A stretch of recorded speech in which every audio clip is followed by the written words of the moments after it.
you doing, YouTube? Matt with Massive Beer Reviews, back to yet another review. We're heading back north. A little American hat action in the form of Beyond the Pale Brewing's Aromatherapy American IPA. This can comes courtesy of Jacob. Thank you very much, Jacob.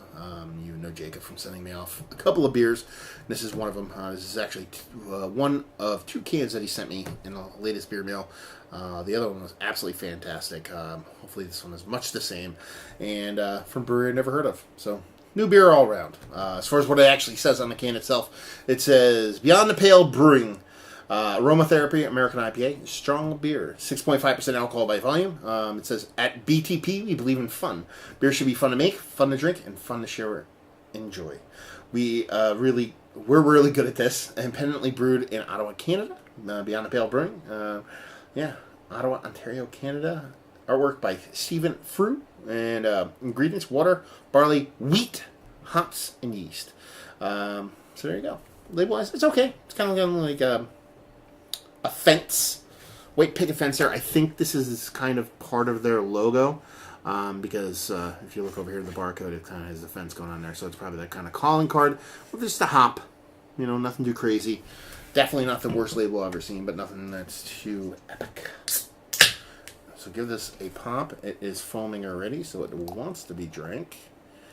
And looks pretty clear in the pour. We'll see how it gets in the glass. But, I mean, you know, haze is not a good beer to make, but at the same time, that's all the people want nowadays. So, from first glance, you're talking about big head on that. I mean, it popped. When I popped the top on this, it was just, you know what I mean, begging to get out. So, it looks like the carbonation, or at least the carbonation in the can, initial carbonation, is pretty robust. It's got like a subtle haziness to it.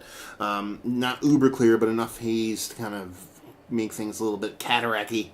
And it's golden color, and that head is creamy on top, rocky in the middle, and pretty damn fucking gigantic. So, see if we can fight through all this foam and get a nose on her. Snorting foam. That's what I do. I'm just so good at it, though.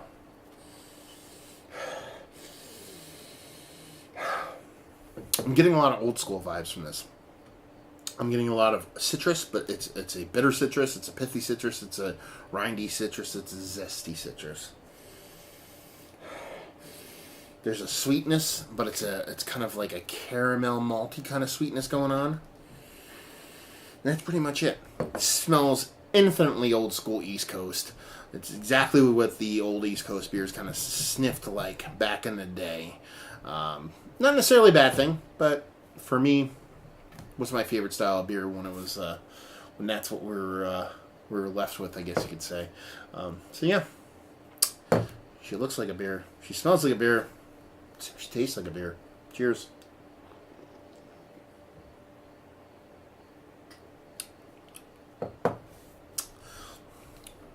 Pretty muted stuff. Really not much going on in there.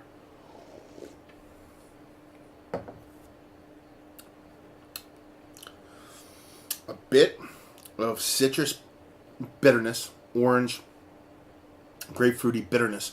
Very subtle, distinct citrus flavor. It's more like a generic citrus. A bit of kind of like weedy kind of Pilsner malt, kind of menage, kind of mouth feel and taste to it. Enough sweetness to keep that bitterness propped, but, you know, really not much to this beer. You're talking about a 6.5% IPA. Just kind of lacks on all levels. You know, there's a bitterness there, but it's nondescript. There's a sweetness there, but it's just sweet enough to kind of balance a little bit. And the hops are very generic. Mouthfeel is thinner than, or about what it should be as a filtered kind of IPA, but thinner than what most people want from their IPAs nowadays. It's not bad. It's just not good either. It's just kind of floating out there. It's neutral. It's tepid water. It's Switzerland. You know what I mean? It's just, I shouldn't even say that because Switzerland's fucking awesome. But it's just kind of forgettable. I hate to use that word, but it's kind of what it is. So yeah, let's talk about it. It's one of the better IPAs I've had as of late now. Just kind of really not much to it to even grasp onto, to really kind of redeem a lot of qualities out of it. Not much negative to it, but there's really no positive either. Value and availability, no idea. Maybe Jacob can clue us into its availability and whatnot, and just say if you like Walt, you like this. If you like IPAs from 20, 30 years ago, it is what it is. It's an old school East Coast IPA that is made for drinkability and not a lot of robust flavor.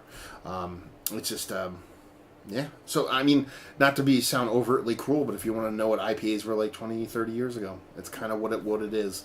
And it's a solid pass for me. If I were to see this on draft, I would give it another whirl. Because I don't know, there's no date on the can. I don't know how it was dealt with, how long it is, how old it is, whatnot. I'd definitely give it a beer another whirl. Always give beers another whirl. But this one is definitely wouldn't be picking up a 4-pack of this, or a case even, or whatever. Or wait, it's from Canada. Sorry, a twofer of this. So yeah, there you go. Another review in the books. Hopefully you guys enjoyed the review. If you didn't, anywhere in between, please leave a comment in the comment section below. Like, subscribe, and all that fun stuff. Facebook, Twitter, Instagram, Untapped. Massive beers, all 4 of those places. And yeah, another review down. So hopefully you guys enjoyed the review. Hopefully enjoying better IPA than this one. And hopefully see you next time. Cheers.